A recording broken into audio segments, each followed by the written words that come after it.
In episode 8, representatives from the Seikei Taikai show up at Cobra Kai. They're not going to guarantee Cobra Kai admission to the tournament, but they're there to watch. Silver tells the group that what sets him apart is the fact that he can help them out with corporate sponsorships, because the reality is nobody knows about this tournament in the States, but they could with Silver's help. They tell him that that's fine, and they do appreciate it, but this review will be just about the karate. And when Silver says, well, that's no problem, our dojo's the best in the valley, Daniel, Chosen, Johnny, and Amanda walk in and say that's not true.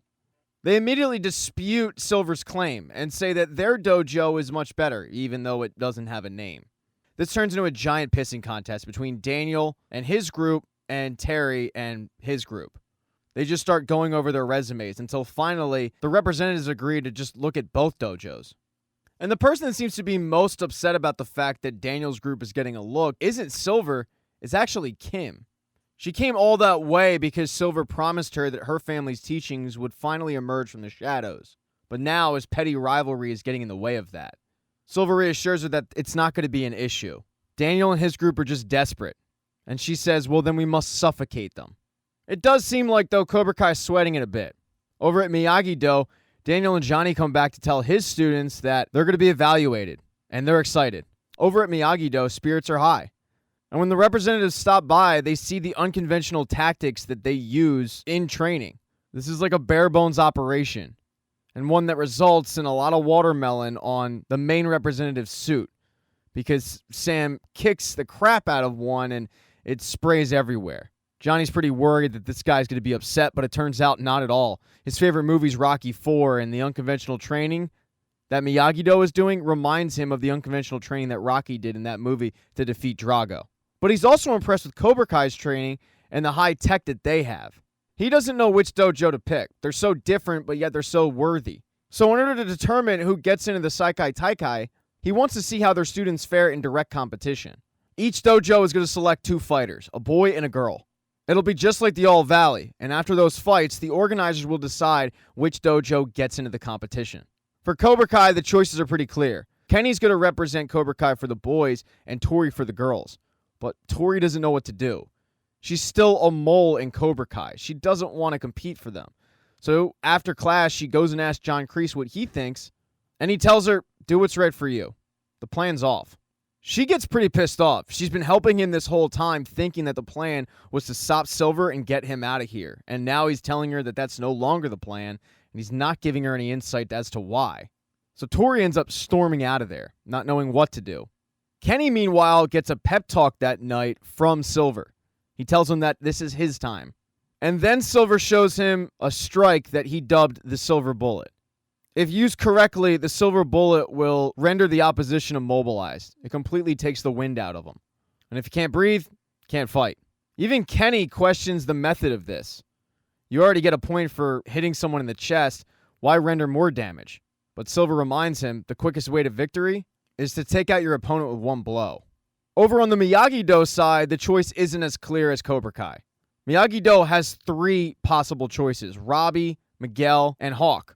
But they all agree to let Hawk fight because he's the most recent All-Valley champion. The girl, meanwhile, that is clear. It's Sam. So the matchup is going to be Hawk versus Kenny and Tori versus Sam.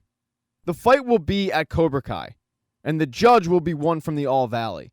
One that Terry Silver knows all too well. The first fight is going to be Kenny versus Hawk.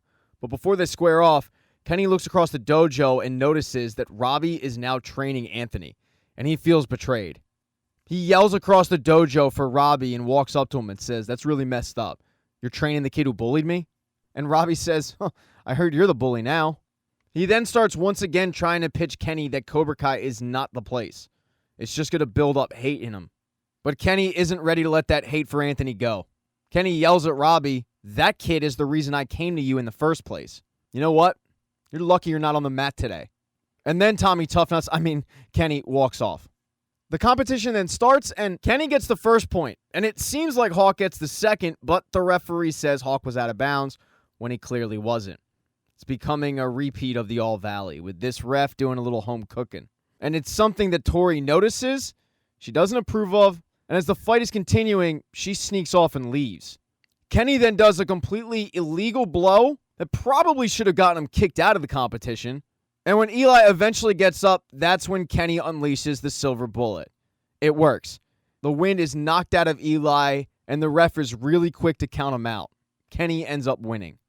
Now Cobra Kai is just one win away from clinching this thing, but they look around for their female, and they can't find her because she's gone. They have to go with the second best option, which is Devin. And just like in the first fight, Sam looks like she scores a point, but the ref says, no, you didn't. And she gets thrown off her game that Devin scores the first point of the match. Because of the ref, Sam's no longer in the game, and Chosen, Daniel, and Miguel have to remind her that she is the better fighter. She goes out there and she makes it clear because she's landing points on Devin that even the ref, who is being paid, can't argue with. When it's all said and done, he has to say that Sam won. With each dojo tied 1-1, now it's just a matter of who the panel thinks deserves to go to the Sekai Taikai. After convening, they agree that the dojo that will be going is Cobra Kai. But they also agree that Miyagi-Do deserves to go as well. The only problem is Miyagi-Do isn't the official name of the dojo, and they're going to need to figure that out. They do have time for that, though. They don't have to decide right then and there. Daniel then walks over to his group and says, we have a lot of work to do in the future, but tonight, I want you to celebrate.